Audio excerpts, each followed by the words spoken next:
So I'm sitting here with Donald Trump Jr. on the 25th floor of Trump Tower. We get an email, a call, big announcement.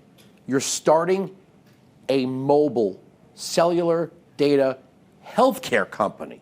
Yes. With all of the things that you're involved in, the Trump name, the various businesses, what made you wake up one day and go, you know what?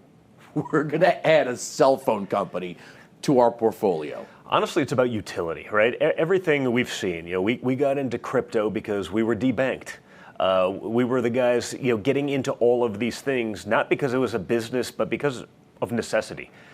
When you look at what we've focused on, it was about creating value for the American consumer. And so when we saw what was happening, even in the mobile plans, people didn't have the ability to do all these things. There's all these extras. They get shocked at all these fees. So we said, hey, we partnered with some of the best guys in the mobile space, and for $47 a month, unlimited calling and texting. You get free international calls to 100 countries around the world, free international texting. And we said, what about some of the other great technologies, right? We understand the cost of healthcare these days. To be able to include free telemedicine as part of that, free roadside assistance. What we wanted to really do is make sure that the underserved people of America really can start getting some value out of those things. And if we can be the catalyst to bring all of those people together, put them into one special packet for people, we want to be a part of it. It's funny, the walk-in clinic urgent cares were the next step in the evolution of healthcare. And I made a joke on my radio show that one day you'll be licking your phone and it'll tell you what's wrong with you. 100%. It sounds like the intersection between telehealth and a cell phone company is that next step in the future. You'll probably just be diagnosed right on your phone. Oh, 100%. I mean, that's where the technology is going. We've tried to get ahead of that as much as possible. But for some of the basic things, I have 5 kids, so I feel like I'm running to urgent care or whatever it is, probably every week for the last 10 years. But to be able to do some of these basic things, and just with a pickup of a phone, especially if you're in rural areas, then it's not that easily accessible. Or if you're a veteran and you may have to drive 7 hours to go to a VA branch or whatever it may be, to be able to have that access right on your phone as part of your phone plan, for that kind of value is sort of a no-brainer. That doesn't mean there's things you're going to have to go to the hospital for, but for some of these basic things, to be able to save that time, that money, that commute, that effort. It seems like an absolute no-brainer, and obviously as things evolve, we'll continue to advance that technology, make that available to people, so you can do more and more complex things that way, Andrew. Do you think, whether by choice or by politics, or you've kind of become a rogue, right?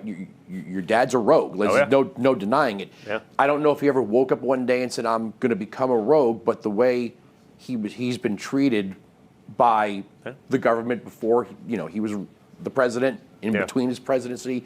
The name went from had different iterations, and now it seems that your name is associated with being rogue. So if people are sick of their phone company, whatever it is they're sick 100%. of, if there's a rogue that says, I know you've been cheated by these companies, and they don't even like you. Look at the things they sponsor. Right. Look at the things they put your money behind. Many of them actively hate you. Okay? Yes. Let's just be clear about it, right? So, no, I think you're 100% right. For me, my entire ethos and thesis of life for the last decade has been, wait a second, we used to build luxury real estate like this, and we still do in parts of the world, but there was a place in time where no one would even talk to us, right? We got into crypto and sort of the DeFi world because I used to be able to call... That's disruption. Yeah, that's disruption. I used to be able to call any banker in this city, and in 2 seconds I could have a loan, and everything was easy, and it was done. And then all of a sudden you put that little R next to your name, you became a Republican, you started going against the system, and against the swamp, and against the establishment. All of a sudden those guys, not only are they not taking your call, they're actively debanking you, they're doing this. So we got into those things not because it was a grift, we got into it out of necessity. What I say about the banking world and why I love crypto so much was, we just didn't realize we were basically the top of a Ponzi scheme. We were the top of a rigged system, okay? Because we had a big balance sheet, because we had a name, because they liked us, we could pick up a phone and anything could happen. The second they didn't like us, though, it disappeared in an instant. And so we got involved in all of these businesses. We got involved in Truth Social. Why? Because we were thrown off every other platform. They tried to take away our free speech. I took companies like Public Square public because so many of these small businesses in America had the same problems. They couldn't get credit cards to process their payments. They couldn't do that. I'm taking a gun company public because, who would have done that? I want to make sure that the fundamental thesis of America and our freedoms is actually preserved. I've been doing this now for 10 years, both whether it was inside the Trump organization or even on my own on the outside. I want to make sure that the vast majority of Americans who had been left behind, 50% of them, in one shape or form discriminated against, still have those rights. And if I can use my soapbox and my platform to be able to do that, I think it's the most important mission we could have. And more importantly, you see all these guys coming back in now. It's like, well, now Trump's back in, and so we're going to be able to do these things again. It's like, yeah, but you don't have any credibility with that, right? You left those people by the wayside the second the political winds were in your favor. We were fighting for these people when it wasn't politically expedient to do that. We were fighting for these notions when it wasn't popular. So I'm excited to just be a part of that and be the tip of the spear preserving American freedom. When was the first time you realized, because look, you're Donald Trump Jr. Yeah. You grew up in this building, Yeah. okay? Your family is well known. Your name is a reference point in hip hop music when referencing wealth. When was the first time somebody said, I can't be your friend, or I'm not going to do business with you? It's been 10 years, okay? Yeah. Comes down the escalator. A lot of people at that time thought this is a stunt, right? Yeah. This is a stunt. Even though we had businessmen, Steve Forbes, Ross Perot, Herman Cain. Some of us have been waiting for a businessman president. Please, somebody who understands the balance sheets. But what was it like the first time somebody you never thought would have hung the phone up on you or said, you're not coming to this cocktail party anymore? When did it happen, and what was that feeling like? Pretty quickly, I think what people forget about 10 years ago today, right? There was no outrage cycle that day when my father gave the speech about, hey, some of these migrants are not exactly great people. They're drug dealers. They're rapists. All bad true. Hombres. All bad hombres. All true, by the way. I'm not saying all of them were that way, but all of the things that he said, we recognize now as major problems. You can see that whether it's the human trafficking, the fentanyl trafficking, et cetera. But what people sort of forget is people thought the outrage cycle started that day at the speech, and it didn't, because he still had 0% chance of winning. So they said, okay, whatever, he's right. The outrage cycle started about 2 weeks later when he started gaining in the polls, because people realized, oh my God, this guy's actually a threat to our hegemony. This guy's a threat to the establishment candidate, whoever was going to win. Right? Yeah, Jeb, limp exclamation point. That's when it happened. And so people always say the speech was so, no one had a problem with the speech at the time. Everyone recognized it was true. They only had a problem and created the fake outrage about 2 weeks later when it was working, because people got it. For me, I started noticing it around that same time. The second the media hysteria would be there, and I saw some of the worst, which is people that I've known for a long time, I went to school with, texting me how great they thought everyone was, but then I'm watching their Facebook post and it's the exact opposite. Like, I'm not going to notice. The guys the second after we won, I guess it was, what was the first time? It was November 8th, 2016, when we won. That next morning, hey buddy, I was with you all along. I mean, that's interesting. I haven't heard from you in 9 months. Can I get a contract? It actually sucked at the time, but in the end, it was actually really cathartic. There was, that obligatory lunch that you do once a year with the person you've seen. It's like you've known them for 20 years, so you're like, okay, I'll go do that lunch. You're like, wow, this guy's not my friend. Those guys are out of my life entirely. It was just like, okay, bye-bye. I'll see you guys later.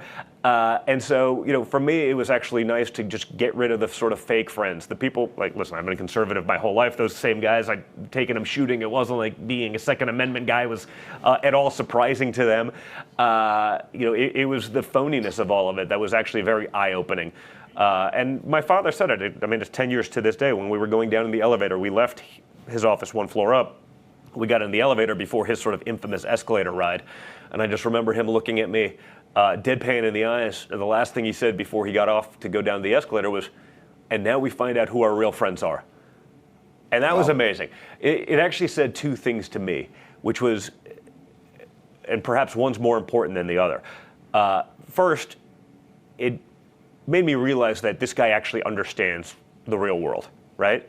He understands what would happen. He understood very well what these people would do. All these friends all of a sudden would turn your back on him. But more importantly, and I think what's more important and relative to the rest of America, is he understood what was going to happen, and he did it anyway. Right? That's a big deal. Right? People That's do why these, people love him, though. Yeah, exactly. People do these things, and they're, oh yeah, it's going to be great at publicity. if you don't understand what the downside is, then it's easy. Oh, we thought it was going to be all upside. He knew what the downside was going to be. Maybe, I don't know if we all knew quite how bad it was going to be. I don't know if we knew quite how vicious it was going to be. But it was so telling that he understood how the real world works. He understood just how bad it would be for the most part. I think they then took it to rather extremes in the last few years. But he did it anyway. And that's exactly why I love that he's actually in charge right now, in this crazy world. All right, 2 questions. I'll get back to. I know we want to talk more about the new company. How does it feel for your family? Your sister is an Orthodox Jew. Yeah. Your niece and your family is your father's got Jewish grandchildren. They're calling him Hitler. Yeah. Like, what does that feel like to your family to have your dad be compared to somebody who literally rounded people up and put them in gas chambers? Sending people back to their home country is not putting people in gas chambers. Correct. It's just enforcing the law, right? That's the law. And now you're being labeled as if your family has some tie to Adolf Hitler. What does that feel like? Honestly, it's insane, right? Like the problem is they've done this for so long, you get used to it, right? You get desensitized to it. I think it certainly bothered you a lot more the first time, but that's sort of, the left, everything they can't win an argument, it's racist, it's misogynist, it's one of the ists, it's, no one sees it, no kings this weekend. It's like, give me a break. They're not very good at framing the argument anymore. When you look at Obama and his deportations, he deported a lot more people than Trump did by millions. Now, it was different because you had people that were migrant coming over a border, staying generally in that South. The Biden administration spent 4 years literally putting them on planes and buses, dispersing them all over the nations. That's the point that people don't quite understand. The Biden administration made it very hard for us to actually be able to handle these things. And I'm sort of a immigration absolutist on all of these things. I think the people who have done it the right way, the people, Andrew, who have waited in the lines and they've worked hard and they've done it honestly, those are some of the most patriotic Americans I know. The guys that are coming in for the freebies and the guys that are unvetted and the guys that are part of human trafficking and fentanyl rings that kill 100,000 Americans a year, that's 2 Vietnams a year. No one talked about it for years. It's wild what's going on. So, the names and this, I think it bothered me a little bit more at first. Now it's just absolutely insane. So I want to thank the No Kings people because it was amazing. I woke up today and wow, there's no kings in America. It's incredible.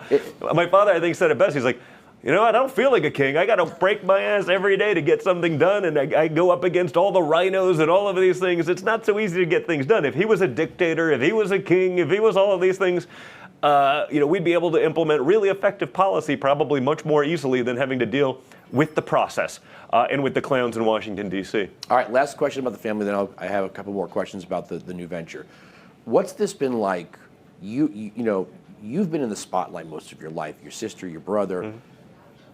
Barron, he was a little kid when this all started. Yeah. I was in college. Yeah. What's all of this controversy, this stuff been like for him?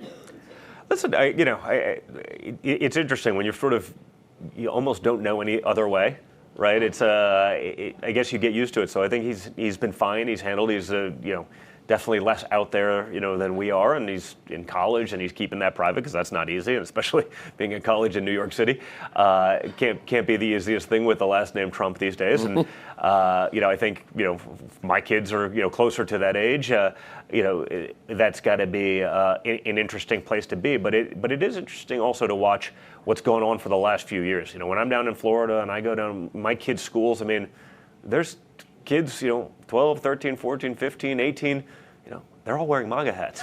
Like, it was the place where we actually made the most progress this time around because this young generation, they understand it. Trump, it's sort of a great messenger for it because he's funny and it's a viral moment and it sort of plays well on TikTok and the mediums, where these kids communicate. But it actually, for me, shows that we actually have hope for a country that this young generation that had been so indoctrinated for so long, by teachers from kindergarten on, they see through the BS. They realize that this stuff was pushed on them for so long, and they're actually making up their own minds. I think it's one of the things I'm happiest about most, which is watching that 18 to 29 demographic go 50-50 for Trump for the first time ever. And again, that's not like it's in a fair fight. That's after 18 years of indoctrination each and every day at school, whether you're public or private or whatever it may be. That stuff was happening all over the place. To be able to have that kind of turnout and demographic shift is truly amazing. They're telling me I gotta wrap this. So I have one last question about the company. Will there be ringtones of your dad's voice preloaded on the devices? Listen, I haven't thought. This is Donald Trump. I think you should pick up the phone, Andrew. Come on. Who wouldn't want opportunities that? calling, listen, something like that. Come on. You do a good impression. Write that down, guys. I think, Come on. If it's not already done, Andrew, we're going to make sure it happens. We're going to make sure that happens. I think it's a good idea. All right. I hadn't thought that far ahead, but it's a good one. Donald Trump Jr., thanks for inviting me into your home to interview today. Thanks so much. Be well.